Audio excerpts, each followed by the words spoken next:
And I want to tell, any mom, any single mom who's thinking about it, it's not easy at all. Parenting is just not for the weak. Family means support, and they love you even if you're adopted, even if you're not born. They still love you just the way you are. Family, to me, is a group of people who love each other, who can trust each other and feel safe around each other. My name is Fratina Emanuels. The first memory of me meeting my mom is walking down the court step. I like acting, I like football, I like civics, history. I like sports in total. My favorite football team is Chiefs. It's the Kansas City Chiefs. Tyreek Hill. My favorite player on the Chiefs team was Tyreek Hill, but now it's Patrick Mahomes.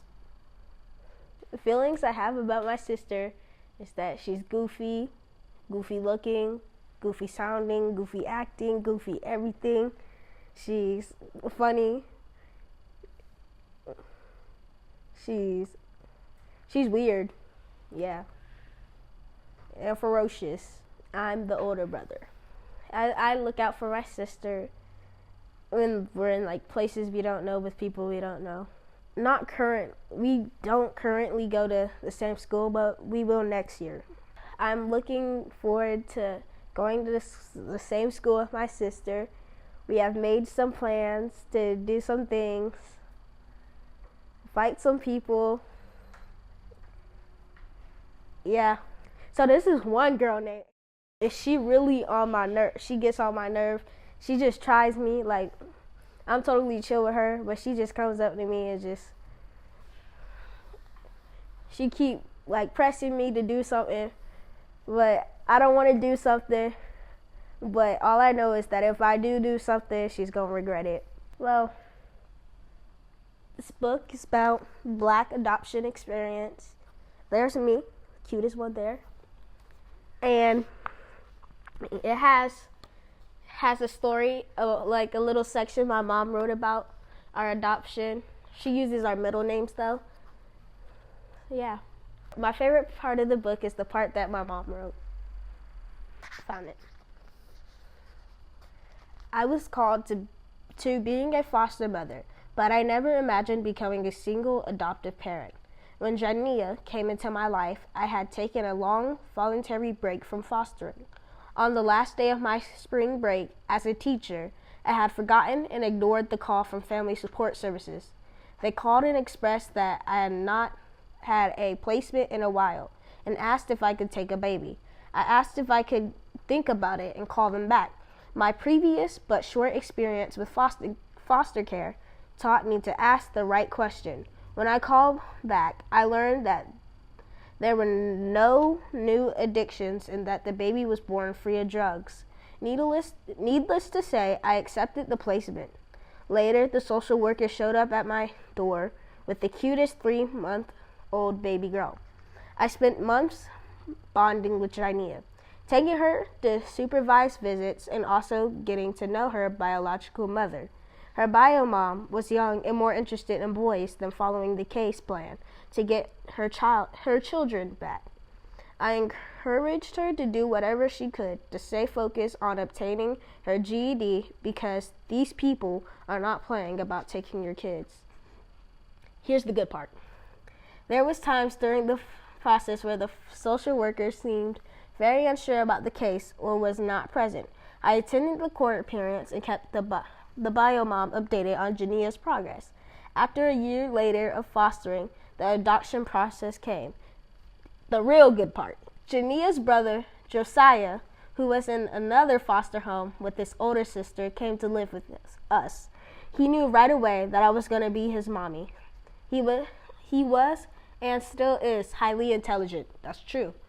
I realized during his first visit that I would always have to be 2 steps ahead of him in raising him. It was at the point in the process that the adoption agency began to create some friction, suggesting that Josiah and I had taken a 1-hour bonding assessment. I refused the assessment and called my lawyer for support. The adoption agency then backed off. The adoption day was surreal Having Jania and Josiah as my own children was more than I could have ever imagined. The new extended family and friends of our family railed around them with so much support. They attended the adoption hearing. The judge even commented on how much support we had. He emphasized that this village would keep these two children out of the court system. Both children are a great fit for our family. Jania looks like my papa, and Josiah looks like my grandmother. Most people hardly notice and don't realize that we are an adoptive family. This is our 8th year as a family. I literally cannot imagine myself without these two incredible individuals. I am humbled that God chose me to parent them. I love Josiah and Jania to life, and I want the best for them. I pray that they have wisdom in every area of their lives and in every seasons of their lives. Currently I pray for the wisdom to be the parent they need in every season of their lives. When Harmony gets up here, she's going to be talking a lot of smack. Hello, my name is Harmony Emanuel, and I am 11 years old. Things I like to do is dance, tennis, soccer. I like to do arts and crafts, mostly painting. I like to paint pottery, canvases. Well, I know how to make pottery, but I don't make pottery a lot. I just like to paint pottery. Family means support. They know how to love on you. They support you through all the things that you're going through, and they support you. And they love you even if you're adopted, even if you're not blood. They still love you just the way you are. The earliest thing I remember is whenever my mom got me from my foster mom. She came to the door. My foster mom gave me to my mom. I was crying. So my mom, she stood me in front of a mirror, and she started singing to me, and I fell asleep in her arms. The things that we do for fun is we normally like go shopping with each other, get our nails done, have girl time. The things I like about her is that she has a funny expression. She can sometimes feel annoying, but I'll always love her and care for her because she's the only person I really had back then. The things I like about my brother, he looks like a rat with Down syndrome. He likes to twerk a lot. But he's really funny. Looks like the Grinch. But the thing I really most like about him is how he likes to snatch my bonnet and say, period, period, period. Life before adoption was taking a lot of pictures, meeting more of my family members, my cousins, my aunts, my uncles, and my cousins. If I could have a little conversation with a little girl that was about to get adopted, I would tell her, you need to always love yourself. You need to always appreciate who the people you have at the time, because you might be going through different things, because I was going through things, and you need to always make sure that you love yourself and you're caring for yourself and that you protect yourself. Some of the bad times I had was meeting my biological mom. Because there was just a lot of negativity on me. She was saying that that would end up like her, being pregnant at the age of about 13, 14. Just being around a lot of men.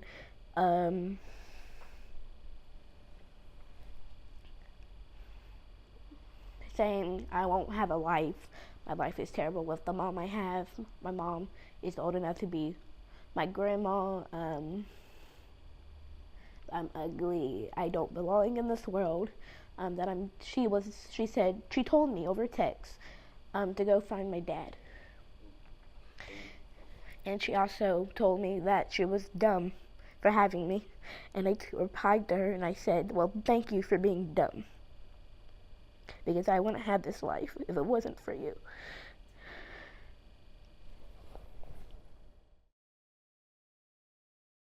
I think I heard you say that those things that your biological mom said to you were hurtful, right? Right? But I don't want you to carry that with you. And the reason that I didn't want you to meet her very early is because I'm raising you, to be a confident, beautiful person. And you didn't need to have the negativity. You see how negativity brings you down? You don't need that, And now and me and Romeo, we have to, and all your family, we have to boost you up because you're carrying that. So today's a good day to let that go. This is a good year to drop it. It's been 10 years that we've been together. I got an opportunity to see you grow. So this is a good time to drop it, squash it. You're not that person. Okay? Remember I told you hurt people hurt people. And she's hurting. And we know that we could always pray for her, pray she gets better, but you're better than that. Always keep remembering that. So that's all I gotta say. That's all I know to say to you, that you're better than that. You're not what she said. Whatever she said, you're not that. Okay? So how do you think you're gonna handle yourself now? Okay. How are you gonna feel about yourself? Okay. Okay. All right. So how are you feeling? Anything in particular about biological? I know she said some stuff to me, but I'm not going to have all that hate holding me back. So I forgave her. And I know she was going through some stuff looking back. And I know she sees potential in us, and she wanted her to be the cover of us and be the one who brought us to all the great stuff we're doing with you. But I just hope she heals, and I hope I get to see my siblings again. Yeah. So that's what's kind of important. Knowing your siblings, knowing the other parts of you. I think for me, that's important. Having a relationship with your siblings. But even if you have to do that when you get older, that's fine. But at least they're out there. You know where you can find them. I didn't want that to be something that you're always having in the back of your mind. Oh, I wonder what my biological mom's like. Oh, I wonder what my sibling. I didn't want that to ever be in the back of your mind. So we know now, but we also know, that we're a family, and we know that we can move forward. And a lot of people ask me that. They ask me that, like, what do they think about, being adopted, and how do they feel, and all this. And I just think we're a family. I just think we love each other. We know how important it is, how big it is, that God put us together, basically. Like, ultimately, God did this, right? So feel better, Harmony, please. Like, don't be angry.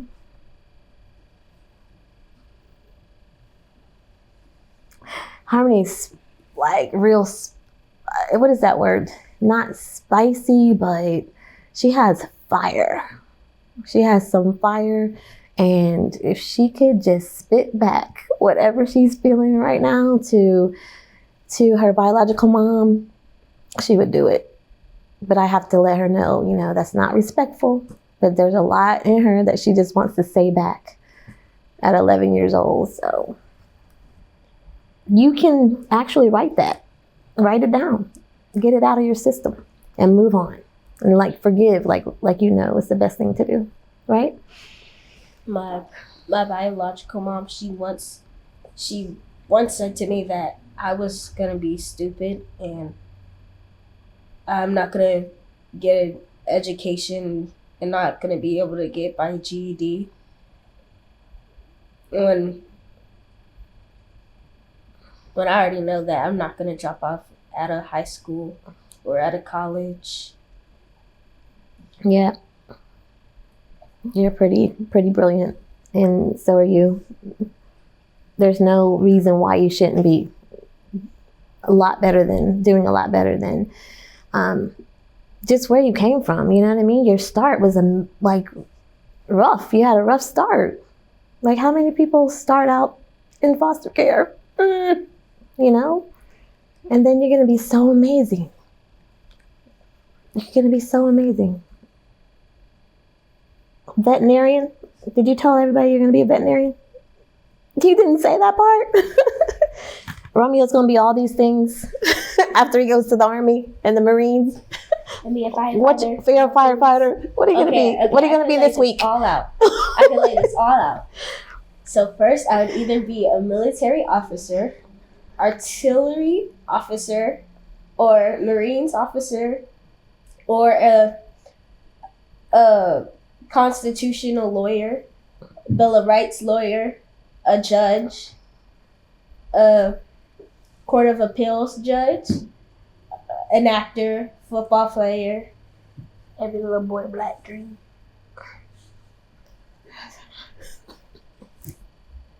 And I already laid out my whole life. Okay. And I'd like to say that one day we'll have a dad. one day we'll have a dad. You can edit that out. Edit. One day we'll have a dad. Edit. All right, shameless plug. Okay. I am Fratina Emanuel. I'm 54 years old. The adoption process was very surreal. I never imagined it. It was just amazing. It was amazing to have the support that I had as far as the lawyer was concerned, as far as my parents are concerned. I mean, it's not like I drew them in and said, hey, I'm thinking about fostering and adopting. I didn't run it past them. It was just a move, and I like to know for sure that it was a move of God, because I just needed I needed something more. Something more was supposed to be happening. Again, sit back for me. Something more was supposed to be happening in my life, and I was asking God, what is next? And fostering came up. He just moved my heart toward fostering, and so I started looking into how that's supposed to happen. How do we foster? And I went ahead and took the classes, but fostering was different. It was difficult. It was. I did one little girl, and I said that she was the hero because she survived her my first fostering time. So she was my hero. It was just 9 months. And then I had a couple of kids who just didn't really work out because I didn't get that support, from the social workers that I'm supposed to get. And then I took a long break. And it was spring break. And I came back from spring break, and I'm remembering this spring break 2012 because that was my last time being single, the last time being alone. And I came home. I had been used to just ignoring the phone calls from the central office when they want you to foster. I'd been ignoring them, but I guess I was excited from the break, and I got back. The phone rang. I answered it, and it was the central office wanting to know if I wanted to foster a child, if I could take a baby. And I was like, whoa. And then I had a flashback of the whole bad experience I had, and I was like, well, let me call you back. So I thought about all the questions that I should have asked before to make the experience better for me, to make sure the child, just talk about if the kid has been exposed to drugs, if the parents were on drugs or anything, just questions that a foster mom A foster parent should know to ask before they say yes. And then I did that. I called back and I asked those questions, and they said no. She's just a 3-month-old baby girl. And I said, okay, I'll do that. But I feel like, looking back, I feel like that kind of saved the path that my life was going on, because I literally was thinking about going back to a relationship for the 3rd time. It would have been awful. It would have been horrible. And I said yes to the foster call, and Harmony came later on that night, and I heard the crying outside the door, and I opened the door and I just took her, and we went cheek to cheek in the mirror, and I was like, it's okay, baby girl, you're gonna be all right. And she calmed down, and it was just me and her from that moment on. And then the time went by. She was learning to walk. She wasn't talking as much, and there was a little concern about that. And of course, me being the infant toddler specialist and child development person and educator that I am, I'm like, okay, but I know she knows how to do. I know she's processing, and I know she follows directions fine. So it just could be a delay. So I got the people to help her. I got her a speech therapist to help her with her speech delay, and she was fine. She started walking and talking, and she's just very, very smart. You could just tell. And a lot of people could see things that I couldn't see in her, because she's like super cute, but she was fire. She was still fire, you know? And, but she wouldn't do that as much when I was around. But when I wasn't around, people saw a lot of things that I didn't see. And I'm like, ugh. So now I'm seeing it a little bit more now that she's growing up. But it's okay. It's all good. And then we would, because I'm used to being like a very hands-on foster mom, I didn't just let her go to the visits with her biological mom by herself. Sometimes I'd drop her off, you know, and I'd drop her off and let her have that time, or I'd pick her up from there. I'd let the social worker take her, and then I would pick her up from there. But I would make sure that, you know, I think it's important for a mother who has children in foster care to know that their kids are being taken care of, you know. And I was very, you know, thorough about that, making sure she looked just, you know, dolled up for her visit with her mom. But so I was really hands-on, and I have to just see. I want to see what the mommy's like. I want to see what her biological mom is like. And so I met her and introduced myself and all. And she does. I mean, Harmony looks a lot like her mom, her biological mom, and her mom was very young and just needed someone to pour into her life. You know, the way that I'm now pouring into her daughter. And eventually we learned that they needed someone to foster her mom and help her take care of the kids, because Romeo was in another foster home at 2.5 years old, and then with his older sister. They have an older sister. Her name is Lola, and she's now in New York, but she's 4. She was like maybe 3. He's 2.5. I think maybe 4. She was 4 because they're 2 years apart. So anyway, they were just busy kids, you know. Harmony's she's in the carrier and just learning to walk, and Romeo is all over the place, just always digging out the baby diaper, the diaper bag, and trying to see what Harmony had in her bag. And so I was always missing things when the diaper bag came back from visits, but we know who had it. And and then I made the same little thing that I had for Harmony. I would make one for him so he could have one too, and Lola could have one. But so I got a chance to meet Romeo there. That was my first time seeing him, and he's a pretty cute kid, but that was just, you know, and Lola was cute too, but that was that foster mom's task, you know. So I had to really focus on Harmony, and then I'm pouring into the biological mom, like, come on, you know, follow your case plan, do what you got to do, because these people, like Romeo read, these people are not playing with your kids. They will snag them if you don't follow this case plan. So please do what you got to do. I'm telling her, come on, Like, think of something, like the beach or whatever you need to do. I don't know. She said, I'm bored in class. She would say things like she's bored, and I'm hearing that same thing from my daughter now. I'm bored. I'm like, oh my gosh, this is weird. Genetics can't be that weird. Can't be that, real, but genetics are that real. So I'm focusing in on making sure the biological mom's doing what she has to do to get Harmony and Romeo and Lola back. But, needless to say, she just didn't focus like she needed to. And they decided the best thing to do was to terminate. And it had gone on way longer than what normally foster relationships happen. I mean, I think after 9 months, they usually go back to their parents. And this had been a year and 18 months almost. And so then, it was time. Harmony, they didn't have a doubt that where Harmony would go. Yes, sit back, Mama. They didn't have a doubt where she would be because she had always been with me since she was 3 months old. She was already bonded. And then, so the question was, where would Romeo and Lola go? Now we found, and then they ended up finding a place for Lola, her dad. They found her dad and her auntie and her grandma. So she's thriving there in New York. She's just having a great time, and she's loving life there. And then, so the question was, will you take Romeo?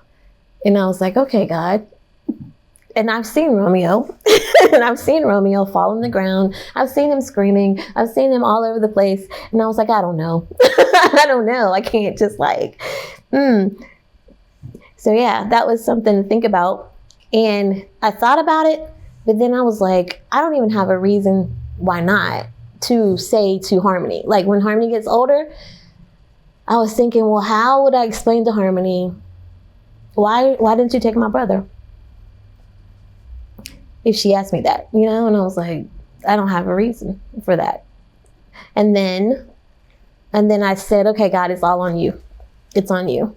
And then God gave me the go ahead, and Romeo confirmed it on his birthday.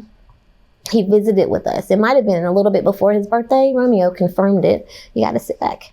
Romeo confirmed it, and he said, I think you're going to be my mommy. Right? He's in the back seat looking over, the seat. You're going to be my mommy. And I was like, okay. Okay. But he's very, articulate at almost 3 years old. He's very articulate, and he says that. And so I was just like, okay, it's a go. And I told, I don't know if I told my mom first or the lawyer, but we went with it. And then they tried to make me do a bonding test because Romeo came over on his birthday. He moved in with us on March 23rd, 2012. Or was it 2013? It might have been 2013. Yeah, March 23rd. He comes over, and he's just, I just know what I have to deal with. I got to figure out. He's a smart boy. Like, really? It was a lot. He was very articulate, but then manipulative at the same time, and tricky and screaming, and a lot going on that he was going through because he's been in foster care, not much structure. So I was like, there's a lot I was just surveying and observing and being like, okay, I know what I got to deal with now, but this is going to be where he's going to be. But then when they called, I said that. When they called me, they said, how's it going? I don't know to dress it up. I didn't know to dress it up. I didn't know I was supposed to say, oh, everything's fine. No, I didn't say that. I said, everything's cool. I just see that he's this, he's that, and I got to figure out how to deal with that, right? And maybe they could have said something like, oh, don't worry about that. We have behaviorists. We have some specialists who could talk to you. But they decided, oh, maybe she's not bonded with him. Really? So anyway, we bonded. We bonded for sure. But I'm not taking a bonding test. I'm not sitting in a room and bonding with the kid. I told you he's going to be my kid. I told you I'll be his mom. So why do I have to go jump through all those hoops is what I was thinking. So Anyway, I didn't jump through those hoops. I just told him that, yeah, I'm going to be his mom. And if that's not enough, I don't know what else you want, you know? And they said, good. We just kind of wanted you to, we wanted to hear that. That's what we wanted to hear. We didn't know based on what the last caseworker said. So I was like, okay, well, you got what you need here. And so here we are. We had a very special day that day. A lot of people were there. And I appreciate all those people. I want to say that to everyone. Whoever, if anyone's watching who was there, thank you so much again. And look at us now. Look how far we've come now. But we appreciate everybody who's ever, been there for us, who's ever prayed for us. And that's one thing I remember about Romeo he had like a certain kind of a God sense, when I met him. I don't know where, I guess that we could just say that it was Holy Spirit, but he just, soaked up everything. He soaked up everything related to spirituality, related to church. And I just I literally gave both of them, back to God once God gave them to me. And I said, okay, so you picked me for them and you picked them for me, but you got to help me with this. And I just wanted to do this piece. And this is the part I kind of wanted to say without them. But since they're here holding me up,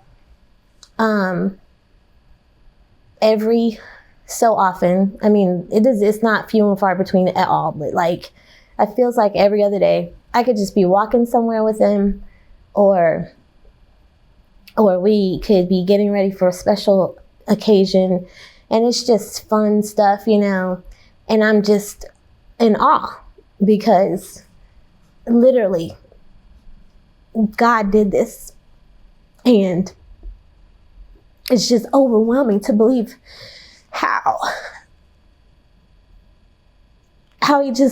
the puzzles fit, how the pieces fit together. Like, I didn't overthink it.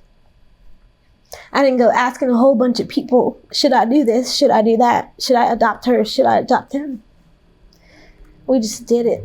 I just did it because God said, that's your ministry. And I'm just humbled, I think, more than anything. I'm humbled about the whole choice that he made to have me as their mom, and I'm just appreciative to have them, both of them, with their personalities, with their ways. And I want to tell, any single mom who's thinking about it, it's not easy at all. Parenting is just not for the weak. Parenting is not, just like they say, marriage is not for the faint, but like parenting is like it's a tough thing. And no, I didn't think it all the way through, but I'm glad I didn't think it all the way through. And God's giving me the strength, and he's giving me the wisdom that I need to be the parent that they need in every season of their life. And I pray that he keeps doing that, and that they know the right thing to do and they do it. Obedience is so important. And we talk about that all the time. And I'm just making sure that I instill the love of God in them, and so that they can keep pouring back the love of God to other people. And I don't know, maybe they'll have some adopted kids one day, or their own kids, and just love them and appreciate God for them the way I appreciate them. I appreciate God for them. Thank y'all for being in my life. You're welcome. Thank you. I appreciate you. Not that you really had a choice, but yeah. Can I say something? Me and Lola used to be partners in crime. That's true. Everywhere we go.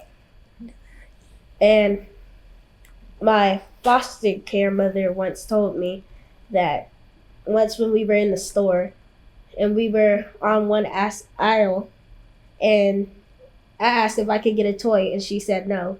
and I just broke down crying. And then she went to the other aisle, and I just stopped crying, got up, went to the other aisle, got back on the floor, started crying again. Yeah, that's pretty scary. That's pretty scary. So, yeah. So we've gone through a lot of things, a lot of growing pains together. And we're still going through those growing pains, but we're going to get through it. And I'm excited to see what I wanted to definitely put out there is that I'm excited to see the next 10 years. And I asked Romeo and Harmony to trust me. I asked them if they would please trust me with the next 10 years of your life. And when I say that, I mean, I'm going to ask you to do some things that I think are the best for you. And you're not going to want to do them, but you got to trust me and know that it's going to be the best thing for you. And it's going to turn out great. What do you say? Can we put it on film? Say, sure you'll trust me or no? Yes, I'll trust Yay! I'm excited. Okay, my name is Hattie Emanuel, and I'm 76 years old. I'm Frank Emanuel. I'm 77 years old. Okay, the first time I met them, I was excited because I love little babies, and Harmony was a sweet, cute little baby. And I was excited when I met Romeo. I guess I was excited. They grew on me after a period of time. It took a while to get used to them being around, but got used to them, and so it developed into a nice family type relationship after a period of time. I mean, it wasn't immediate, but it worked out. We go to dinner a lot. That's primarily what we do, and we go to church functions. We go to their school activities and do the kinds of things that they like, and they do some of the things that we like. But it's traditional family type stuff.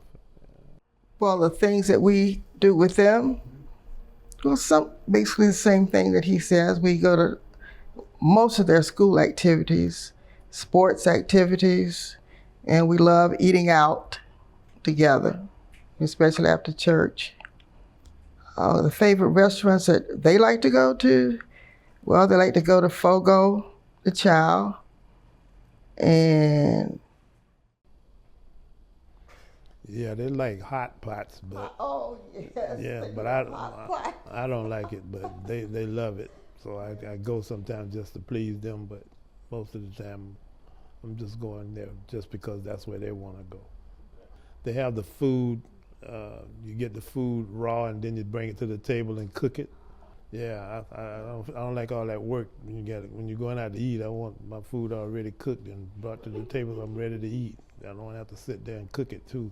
And what's the taco place that you like, that they like to go to also? Oh, Cantina Louis, I like that place. I don't think they particularly care for that though. Okay, I know that he's involved in, well, at one time he was involved in soccer. Both of them, yes. He was in soccer at one time, and then basketball. I remember the basketball, and drama, violin lessons, piano concerts. Yeah, you think of anything else they've been doing? Well, I was thinking about the time that we went, Romeo went out with the other grandsons and my son to play golf one time. I really enjoyed that, although they did get into it at the end of the match and kind of messed the day up, but it was a fun time. We got to do it again so we can clear the air and make it turn out better. And then I remember once being with Harmony when everybody else had to go, and she and I were together, and we went to one of those carnivals that they have in the parking lot of the mall, and we had big fun.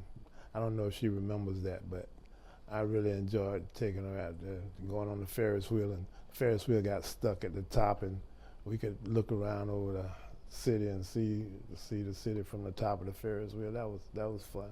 But what I remember about that particular activity is that Fratina and I took Romeo to an affair at the college, University of North Florida. And Harmony stayed with a Papa. And when I came back, I asked, what did you all do? Said they went to Walmart. That was it. And it was days later when we found out that they had gone to the circus, to the carnival. And so why do you say, well, we didn't want Romeo to feel bad. Okay. Well, I don't know if it's funny.